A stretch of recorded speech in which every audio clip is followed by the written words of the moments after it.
Okay, we're recording. We're on, folks. All right.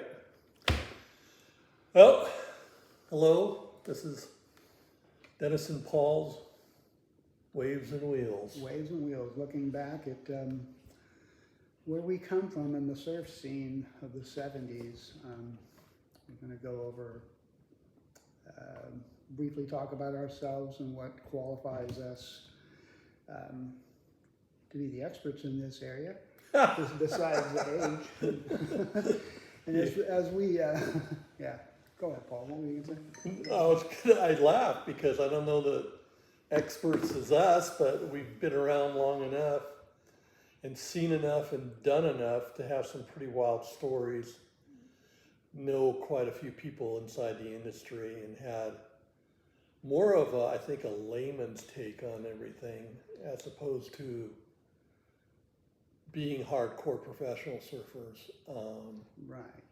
Although you were on the professional range a little more than I was ever involved in. Reluctantly. Yeah, reluctantly. Reluctantly. But I was there Mm-hmm. witnessing a lot of it and all the, excuse me, but crap that goes on with it.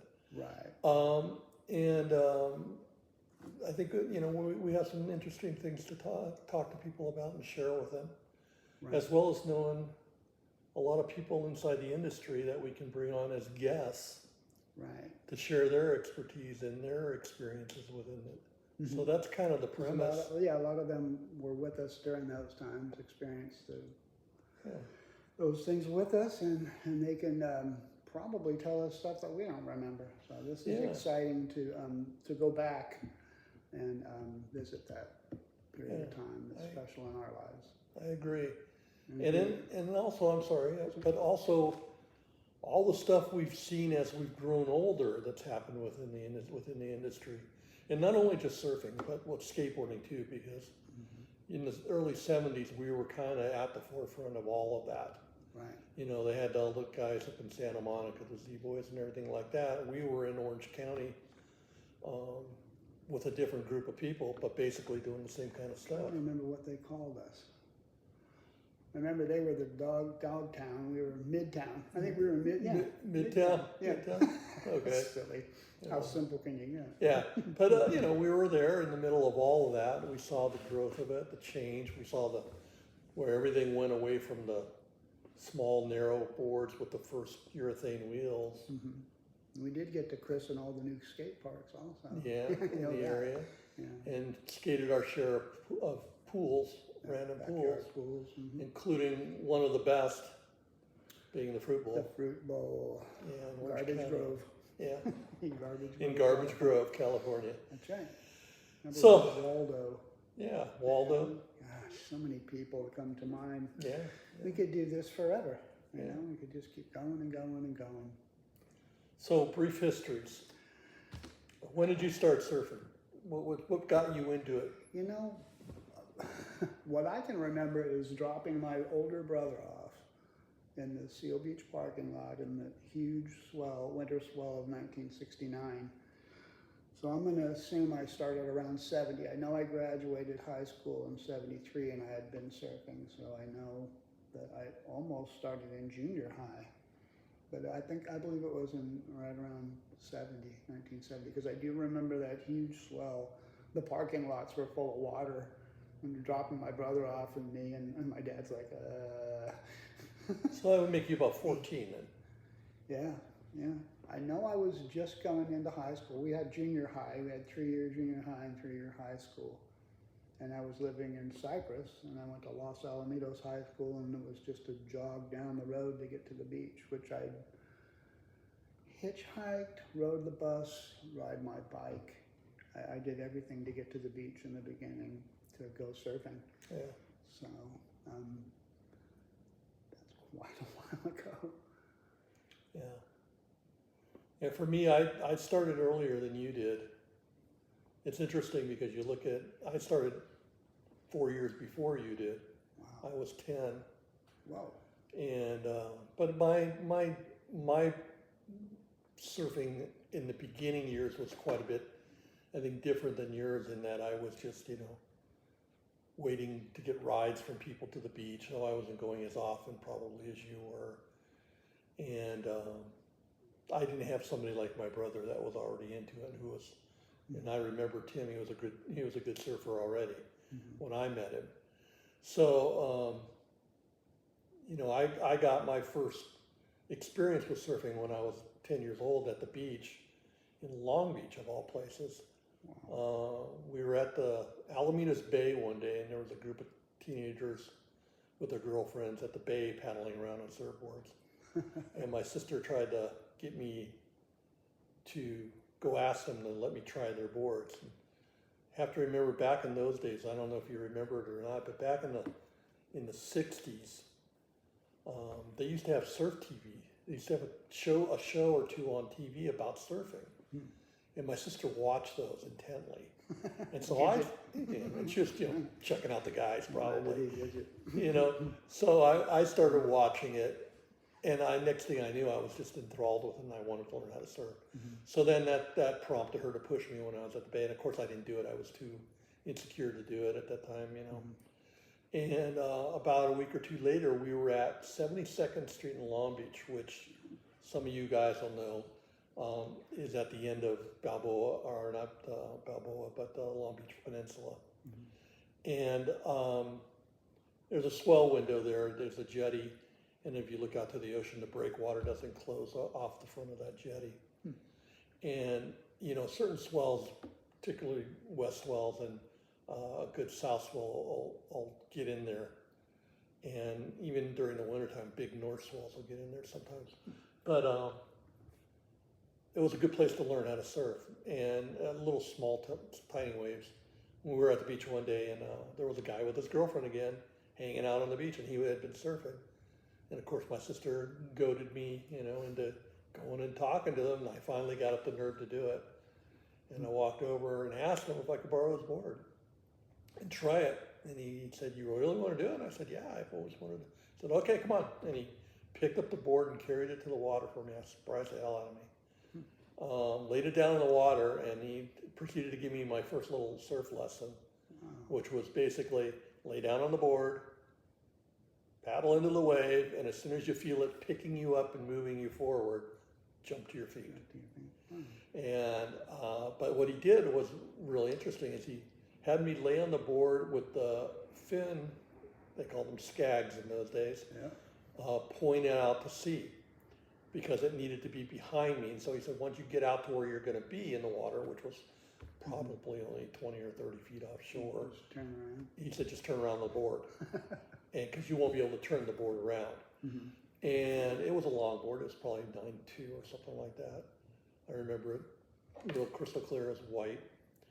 And so I did that, and I paddled out, turned around, and some little wave or white water, I don't remember what it was, but I know it was probably really small, hit me and caught me and started pushing me, and I jumped up, and I stood up, and I rode that thing all the way to the beach. That's that, huh? And I was like, oh, that wasn't hard. but I was just, I was a little runt kid on a giant board. Yeah. But I was hooked. From that moment on, I was hooked. Yeah. And all I did was pester my mom forever to get me a surfboard, to get me to the beach. And I was fortunate that I had a neighbor across the street whose 3 daughters all surfed. One of them was a year younger than me, the others, two were older. And they had surfboards in their garage. I told them all about it and everything, and the father came out and heard me, and he was a nice guy. He always looked after my mom, because my mom was a single mom. And he and his wife and the girls always looked after our family. And, he said, well, I have a surfboard I can sell you. And I said, really? And he pointed up, and he pointed to one in the rafters in his garage. And it was a old fucking old 9-foot longboard. Yeah. And it was balsa wood. Oh man, heavy. Yeah. And I know this is getting long, I'll cut it short here, but he said, I'll sell you that one for $7. $7. Yeah. And I said, okay. And I said, I'll go ask my mom. He goes, no. And he says, if you want it, you have to earn the money to get it. Oh, cool. And so he said, talk to your mom about chores, and if she doesn't have any, I'll mix them up for you. Wow. And so I went and talked to my mom about it. She talked to him about it. They made up some chores for me. I earned my $7, and 2 weeks later I had the board. And we brought it home and put it out in the garage, and it had a ding about that big across the nose of the board, and the glass was separating a little bit. And we used to have to, my sister and I would melt paraffin wax Stuff it full and of wax. fill that thing with wax, and then wrap duct tape around it before we would go to the beach. And that's the board I learned how to surf on. Man, I rode that for I think a year or two. wow. Yeah. That I didn't know. Yeah. I think that my beginning was more, I don't know, kind of tied into my parents getting us out of their hair. It seemed like. Because, yeah, I had Dickie and Larry Martinez, our friends across the road, got into surfing. Our school friends, the four of us, my brother and those two kind of got into it, and they took turns. Their parents and our parents would drop us off, but that was the deal. We got dropped off and left at the beach all day, sunburned, bleeding across the middle of your nose every day. Coming home like a lobster. And loving every minute of it. Every minute of it, Every man. minute. They used to drop us off at Bolsa Chica was my first remembrance, and I got an old board that was a paddle board, and it had a little tiny rudder on it. It was so small, Wow. but it was actually a paddle board. And it was really wide and a lot shorter. It was around 8 foot, and at that time that was really short. Yeah. So I like that board, and like all the other boards, it's funny. I'm sure yours ended up that way, but on the corner of the tail, it ended up getting sanded off. Dragging it to the ocean every time. You always had those. Couldn't carry it. You got to change it every time so you don't go all the way through. But I really do. That's my memory of it, is just being left. And then when they started taking us to Seal Beach, that's when I kind of really fell in love with the whole thing. The ocean, the variety of waves there. Just the challenge too. It was a small wave place, and it's something that really drew me to it. And I guess the rest is history. I closed my eyes and put my blinders on and didn't pay attention to anybody, and was totally engulfed in surfing. And to this day, that's why I wonder where my passion went. I had so much passion for surfing that I didn't want to do anything else. Yeah, well, it had a way of taking over your life. It does, yes. And I've always warned anybody that's always come to me and said, I want to learn how to surf. Can you help me or teach me or, tell me what I need to do? And I always warned them, and just like I was telling you about our relatives that we were talking to the other night, they were talking about wanting to learn. He and his son wanted to learn how to surf. He's 40, and his son is 10. And I told him, I said, I'll help you. I'll tell you what you need to do. I'll show you at the beach and everything. I said, but be prepared. And he goes, why? I said, it's a whole lot like golf. It'll take over your life. If you're not careful, it will take over your life. I mean, if you get into it and you really, truly enjoy it, you're not going to want to do anything but that. Yeah, just daydreaming all day long in school. And I remember when I was young, I would surf whenever I could with my buddies, because that's how, after a while, when I got to be about 14, I started getting rides with guys in the neighborhood that could drive. Yeah. And we were at the beach every weekend. I mean, we didn't surf during the week in those days because I lived in Long Beach. It was quite a ways away from Seal or Huntington. So we went on the weekends and stuff like that, but we went every weekend. And then, once I was old enough to drive myself, I was at the beach every morning before school. Yeah. And if it was springtime or summer or fall before daylight savings times changed, I would surf after school. Yeah. So, I mean, it was all like constant. I was in the water. I mean, you and I both talked about that at one time. Imagine if we spent as many hours playing golf, or, you said tennis. Or anything, yeah. Anything. Yeah. Music. As we spent surfing, right. We would have, Be experts. been experts at it. And, in our own way, we got to be to a higher level of surfing than most people. You know, you know, obviously rose to a higher level than I did, but I was still, you know, considerably better than a lot of people in the water. And but the thing is, I just, you know, we enjoyed it so much, and it's such a great way to live your life. Yeah, that just makes me think about how many different ways we got to the beach. I mean, Oh yeah, like I said, bus, bike, skateboard. skateboard. I mean, When we got older, we walked. I had a neighbor next door that had an immaculate car, and we the whole way, man, it was touch and go, just getting anything in there. Don't get in the car. But it was worth it. All of it was worth it. It's all the BS and everything. Yeah. Once we're on the water, It's so forget funny. about it. When I had that first longboard, the balsa wood board, my mom had just gotten a brand new Mustang. This was '66. And we had no surf racks. You know, I mean, we could have bought what were the Aloha? Aloha's, yeah. Yeah, but you know, they were at that time $40 or something like $30. I But think it was $39.95. yeah, my mom didn't have the money for that, and she was again a single mom raising kids, and I didn't have the money. Nobody had the money, so you're gonna love this. We used to put a towel on top of the car, Oh yeah. lay that longboard on top of the towel, and use clothesline from the clothesline, and it wasn't the kind that was rope, it was kind of a wire through the plastic. Yeah, the plastic. Wrap it around the board through the windows of the car, Yeah. and then we get in the car and pull down on the wires to hold it against the roof of the car so it wouldn't blow off. And that's how I used to get to the beach. You wouldn't go on the freeway. You know, and for the first year or so, or you know, maybe not that long, that's how I got to the beach with that damn board. And then I remember one day we were coming off of the peninsula, and a bunch of girls in a car drove up next to us, and my sister was driving, and my sister, you know, could be a little, you know, she didn't like when people gave her crap. And they started laughing at us because of how we had the board tied to the car and stuff like that.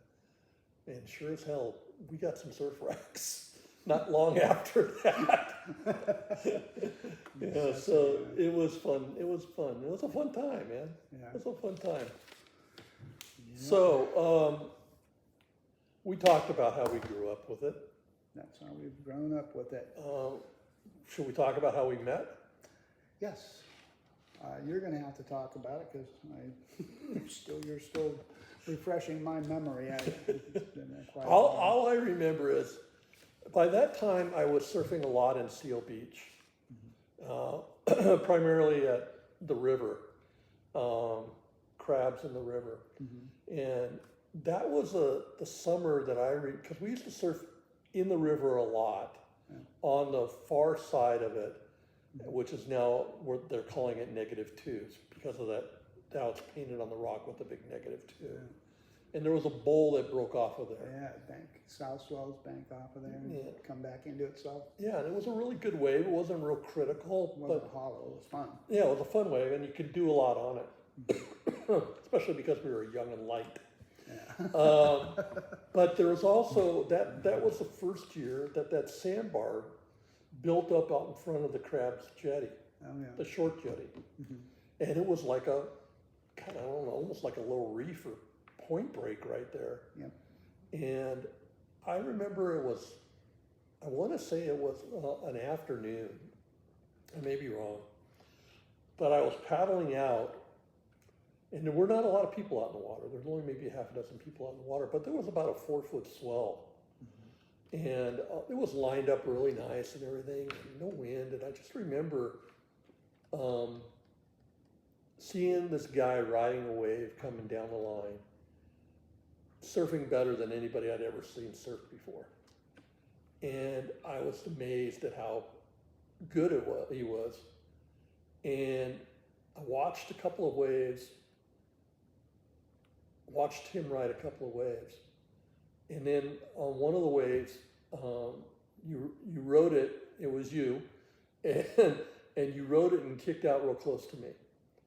And we paddled out side by side. And I commented on how good a wave it was. And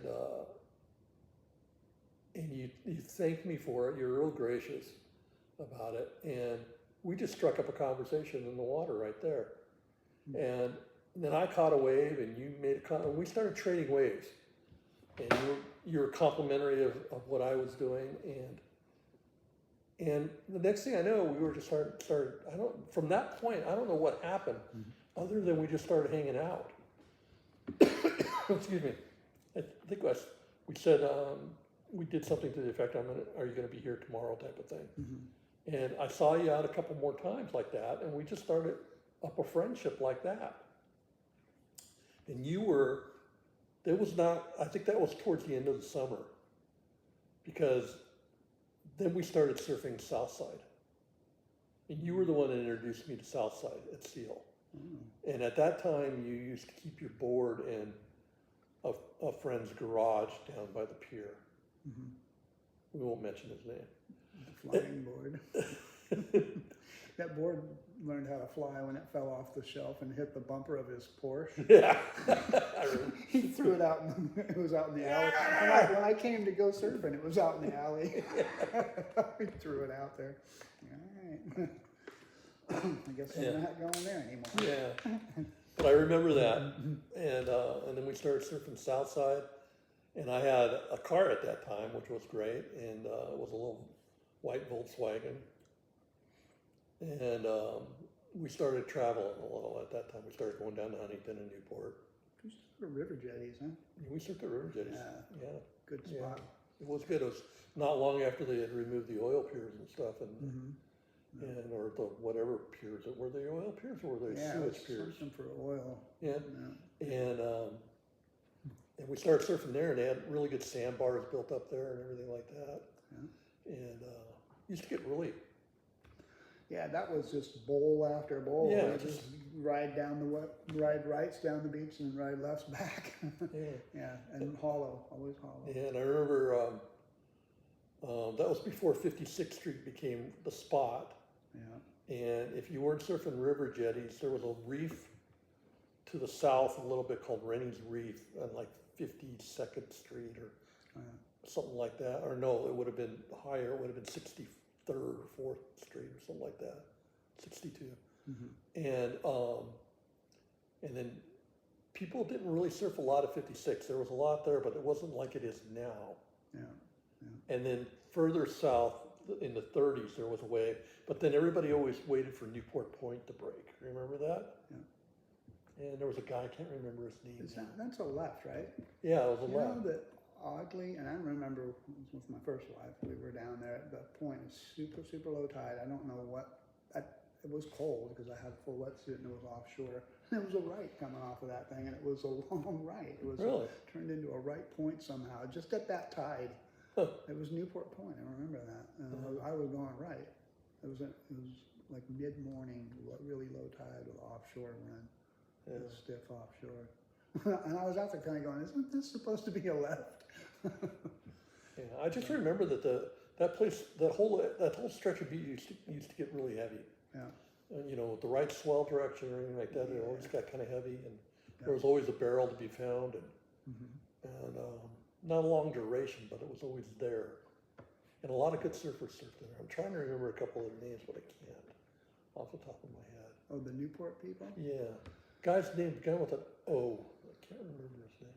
Yeah, I was just thinking of a couple, but there's a lot of people down there. Yeah, and that's when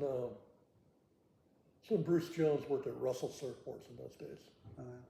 Yeah, he was a shaper for Russell. Excuse me, I've got a little frog in my throat today. Me too. Well, that's introducing us. So before we get into any bigger stories, it could be an entire episode, which I'm thinking of. I don't know about you. I've thought of a couple already, but I don't want to start on them. I feel like it's an entirely new episode. But that's our introduction, right, for us. So this is episode one. The introduction. Introduction of Waves and Wheels. Looking back with Paul and Dennis. It's we're 7-year-old surf dogs, and we're going to share our experiences with you. Yes. Thanks for watching. Hope you enjoyed it. Thank you. Yay! Click, what's that? Cut. Cut. Cut apart.